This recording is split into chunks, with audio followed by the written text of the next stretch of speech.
Hello guys, welcome to my YouTube channel. Share, like and comment and subscribe us for the latest updates. Hello guys, आज हम लोग पढ़ते हैं standard 6 का chapter number 1 SS NCERT what where how and when. Rashida's questions पहला topic देखते हैं। रशीदा को क्वेश्चन आता है। She said and reading the newspaper. वो बैठती है न्यूज़पेपर को रीड करने के लिए। सडनली उसकी आंखें एक वर्ड पे, एक हेडलाइन पे स्टॉप हो जाती है, that is a 100 years ago. तो वो सोच में पड़ जाती है कि यार इतने लंबे टाइम पहले लोग कैसे हुआ करते थे, क्या करते थे, कैसे करते थे। पहला टॉपिक है finding out what happen. Actually yesterday कैसे हुआ करता था, मतलब कल हम लोग रेडियो सुनते थे, टेलीविज़न देखते थे, न्यूज़पेपर पढ़ते थे। लास्ट ईयर की बात है, किसी ने ऐसे पूछा। But what about the long long ago, ये तो हम लोग कल की बात कर रहे हैं, पिछले साल की बात कर रहे हैं, उसके आगे के साल। लेकिन बहुत सालों के पहले लोग करते क्या थे। What can we know about the past, हम लोग कैसे पास्ट के बारे में जान सकते हैं। तो बहुत सारी थिंग्स हैं जो हम लोगों ने ढूंढ सकते हैं, जैसे कि वो क्या खाते थे, कैसे कपड़े पहनते थे, कैसे हाउस में रहते थे। ये सारी चीज़ें हम लोग पता कर सकते हैं। उनके पास के बारे में तो पता पड़ेगी कि लॉन्ग लॉन्ग अगो लोग कैसे रहते थे, कैसे कपड़े पहनते थे। We can find out about the कैसे हंटर्स रहा करते थे, हर्डर कैसे रहते थे, farmer, ruler, merchant, priest, craft persons, artist, musician, scientist, ये सब कैसे रहते थे पहले के ज़माने में। हम लोग ये भी फाइंड कर सकते थे कि जो चिल्ड्रंस थे वो ज़माने में कौन सी गेम्स खेलते थे, कौन सी स्टोरी सुनते थे, कौन से प्ले देखते थे, कौन से सॉन्ग सुनते थे, कौन से गाने वो लोग बजाते थे।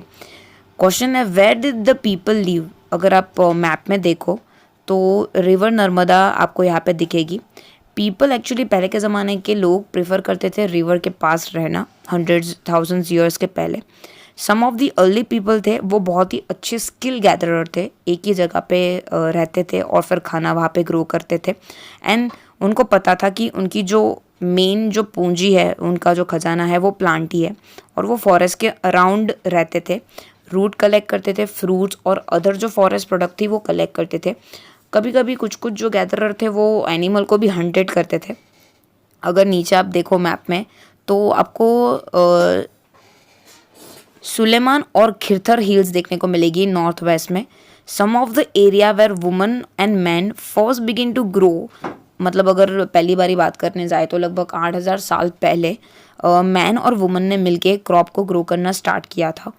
People also rear the animal also, जैसे कि एनिमल है, शीप है, गोट है, कैटल है, ये सारी चीज़ें भी, मतलब ये सारे एनिमल्स है, उनको रेयर करते थे। आपको देखने को मिलेगी, मैंने सर्कल आउट किया है, this is the Garo Hills, north east की डायरेक्शन में है, और विंध्या है सेंट्रल में। This were some of the other area जहाँ पे एग्रीकल्चर डेवलप हुई थी, जहाँ पे मैं ब्लिंक बता रही हूँ। Places where rice are first grown, Vindhyas में पहली बारी राइस ग्रो होना शुरू हुआ था।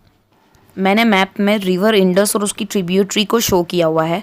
लगभग 4,700 ईयर पहले जो सिटीज़ थी मोस्ट ऑफ दी वो फ्लोरिश होती थी, मतलब बहुत ज़्यादा सिटीज़ जो थी वो नदी किनारे ही पाई जाती थी। 2,500 ईयर पहले भी, मतलब 2,500 ईयर पहले भी जो सिटीज़ थी वो गंगा नदी के किनारे और उसके आजू बाजू ट्रिब्यूटरीज़ में अच्छी खासी पाई जाती थी। मैंने यहाँ पे गंगा और उसकी ट्रिब्यूटरी शो की हुई है। उसकी एक ट्रिब्यूटरी है, उसका नाम है सन। पहले के ज़माने में एक्चुअली जो रिवर थी और जो साउथ में गंगा थी वो वाले एरिया को मगध बोला जाता था। माना जाता था कि वहाँ के रूलर जो थे वो बहुत ही पावरफुल थे, उनका किंगडम भी बहुत लंबा चौड़ा बड़ा था, और किंगडम थे, उन्होंने बहुत सारी चीज़ें नदी किनारे ही एस्टैब्लिश की थी, और फिर धीरे धीरे करके उन्होंने अपनी कंट्री को एक्सपांड किया था। Through out the people, actually जो लोग थे वो एक जगह से दूसरी जगह, दूसरे सब कॉन्टिनेंट में ट्रैवल करने लगे। हिल्स, हाई माउंटेन जैसे कि हिमालय, डेजर्ट, रिवर, सीज, ये इनकी जर्नी थोड़ी डेंजरस मानी जाती थी पहले के ज़माने में, लेकिन इम्पॉसिबल नहीं थी। कुछ मैन और विमेन लाइवलीहुड की धुन में, मतलब ज़िंदगी अच्छी खासी बितानी है उसकी सोच में, या फिर नेचुरल डिज़ास्टर के डर से, फ्लड है, सुनामी है या फिर ड्रॉट है, उनके डर में एक जगह से दूसरी जगह ट्रैवल कर जाते थे। कुछ जो मैन थे, जो मर्चेंट थे, वो बाकी सारी कंट्रीज़ के साथ बिजनेस करने के लिए बाहर चले जाते थे।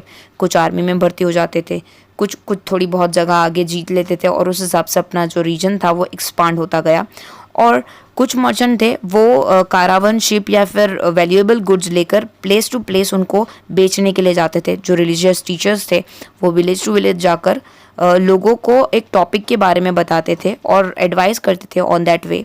फाइनली जो कुछ लोग थे जिसमें स्पिरिचुअल एडवेंचरियस बहुत ज़्यादा था और उनको ऐसे था कि मेरे को नई जगह ढूंढनी है, एक्साइटिंग प्लेस ढूंढनी थी, और वो वही आइडिया के साथ अपने जज्बे के साथ आगे नई दुनिया ढूंढने के लिए निकल पड़ते थे। और उस हिसाब से लोगों के बीच में जो आइडिया थी वो एक दूसरे के साथ एक्सचेंज होती गई। Why do people travel nowadays? Next question कुछ इस हिसाब से है। हिल्स, माउंटेन, सीज, एक्चुअली इनकी जो फ्रंटियर है सब कॉन्टिनेंट की वो बहुत ही डिफ़िकल्ट है। एक्चुअली जो लोग को करनी होती है वो पार करके ही रहते थे किसी भी हिसाब से, और जो सब कॉन्टिनेंट से इंडिया में आने वाले लोग वो भी कम नहीं थे। इसकी वजह से हुआ क्या, हमारा जो कल्चर है वो एनरिच होने लगा रहा, हमारा कल्चर जो है वो फ्लोरिश होने लगा, कल्चर में हमारे बदलाव आने लगा। अभी आप देखेंगे तो इंडिया का कल्चर इज़ वेरिएशंस वाला कल्चर, बहुत अलग अलग टाइप के लोग, अलग अलग टाइप के भाषा बोलते वाले लोग, अलग खाना, अलग कपड़े पहनते लोग देखने को मिलेंगे। ये इसी की वजह से है। जो नए लोग हैं वो धीरे धीरे कार्विंग ऑफ स्टोन्स की नई मेथड्स, नए म्यूज़िक के वे कंपोज करने लगे, खाने की डिशेस नई नई आने लगी। उस हिसाब से हमारा कल्चर पूरा एनरिच हो गया अलग अलग टाइप के लोगों की वजह से, थॉट प्रोसेस की वजह से। नेम ऑफ द लैंड, दो वर्ड जो हमारी इंडिया के लिए हमेशा यूज़ होते आ रहे हैं वो है इंडिया और भारत। एक्चुअली जो वर्ड है इंडिया वो इंडस से आया है, इसका मतलब होता है सिंधु संस्कृत में। जो ईरानियंस और ग्रीक थे जो जब नॉर्थ वेस्ट से 2500 साल पहले जब इंडिया आए थे तो they were very familiar with the Indus, और फिर वो हमेशा उनको बोलते थे इंदोस या फिर Indus, just because of pronunciation नहीं कर पाते थे। तो land to the east of the river उनको इंडिया बोलने लगे। नेम जो भारत था वो बहुत लोग जो नॉर्थ वेस्ट की तरफ रहते थे वो यूज़ करते थे, जो ऋग्वेदा में भी मेंशन किया गया है। अर्लियर्स जो कंपोज थे संस्कृत के अंदर लगभग 3500 साल पहले के, फिर इसके बाद हमारी इंडिया को नाम दिया गया भारत या फिर इंडिया जैसी। Later it was use by entire country, जो पूरी कंट्री ने फिर वापस से यूज़ करना शुरू किया और अभी भी हम लोग वही नाम को कंटिन्यू कर रहे हैं। Finding out about the past, actually there are the several of the finding out about the past, बहुत सारी मेथड है, उसमें से एक है सर्च करना, रीड करना बुक जो बहुत सालों पहले लिखी गई थी। बहुत सालों पहले एक्चुअली बुक्स लिखी जाती है, तो नीचे पिक्चर में मैं आपको दिखा रही हूँ, दिस इज़ मैन्यूस्क्रिप्ट। एक्चुअली ये हैंडमेड होती थी पहले के ज़माने में। ये सारी जो चीज़ें थी वो पाम लीव्स पे या फिर स्पेशली जो बाग्स होते थे ट्रीज़ की उसकी बिर्च पे लिखी जाती थी। स्पेशली ऐसे वाले पेड़ जो होते हैं वो हिमालय में ग्रो होते हैं। और मैनू क्या मतलब होता है, that is a hand. Over the year many manuscript were eaten away by the insects, बहुत साल के पहले एक्चुअली ये लकड़े पे रखी होती थी, तो टर्माइट्स जो होते थे वो लकड़े को अटैक करते थे, इसकी वजह से जो इंसेक्ट है वो उसको खा गई। बहुत सारी मैन्यूस्क्रिप्ट डिस्ट्रॉय हो गई, पर जो सर्वाइव करी हुई है वो टेम्पल मोनेस्ट्री में से पाई जाती है, और फिर उसको रीड करके हम लोगों ने हमारी हिस्ट्री के बारे में पता किया था। ये सारी बुक थी वो बहुत अलग अलग सब्जेक्ट्स के साथ डील करती थी, जैसे कि रिलीजियस बिलीफ, प्रैक्टिस, पहले के ज़माने के लोग क्या मानते थे, राजा के बारे में, मेडिसिन के बारे में, साइंस के बारे में, अलग अलग टॉपिक्स के बारे में लिखी गई थी। कुछ कुछ एपिक्स के पेपर थी, एपिक्स मीन्स महाभारत, रामायण, कुछ पोएम्स, प्ले जो अलग अलग राइटर्स लिखा करते थे। मोस्ट ऑफ दी जो हम लोगों ने मैन्यूस्क्रिप्ट हमारे यहाँ मिली है वो संस्कृत लैंग्वेज में डील करती थी, और उसके अलावा दूसरी एक लैंग्वेज थी which is similar to the Prakrit, which is similar to the Sanskrit, वो लैंग्वेज थी प्राकृत एंड तमिल। हम लोग स्टडी करेंगे इंस्क्रिप्शन। इंस्क्रिप्शन ये नीचे जो पिक्चर दिखाई हुई है वैसे करके होती है। ये जो होती है राइटिंग रिलेटिवली या फिर ऐसे स्टोन्स या फिर मेटल्स पे लिखी जाती थी। कुछ कुछ जो राजा होते थे वो अपने फेम के बारे में लोग उन्हें याद रखे, आगे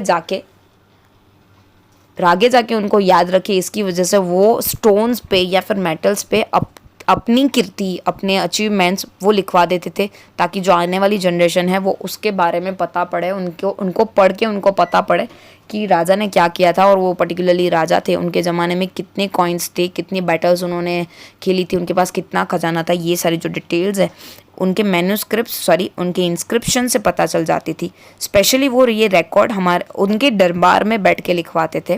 फॉर एग्जांपल है king often kept the records of the victory in the battles, वो हमेशा जो बैटल्स जीत के आते थे उनके रिकॉर्ड्स रखते थे ताकि आगे वाली जनरेशन उनके बारे में पता करे, ये रीड करके। Thank you for watching. आगे का लेसन हम लोग पार्ट 2 में देखेंगे।